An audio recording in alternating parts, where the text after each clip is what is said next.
اعوذ باللہ من الشیطان الرجیم بسم اللہ الرحمن الرحیم۔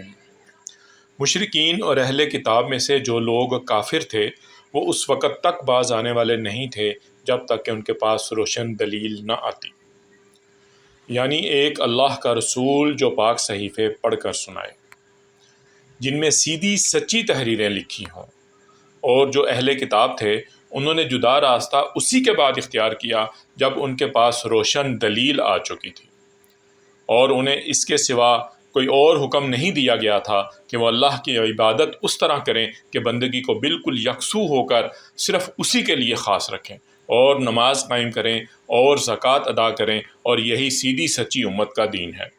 یقین جانو کہ اہل کتاب اور مشرکین میں سے جنہوں نے کفر اپنا لیا ہے وہ جہنم کی آگ میں جائیں گے جہاں وہ ہمیشہ رہیں گے۔ یہ لوگ ساری مخلوق میں سب سے برے ہیں۔ جو لوگ ایمان لائے ہیں اور انہوں نے نیک عمل کیے ہیں وہ بے شک ساری مخلوق میں سب سے بہتر ہیں۔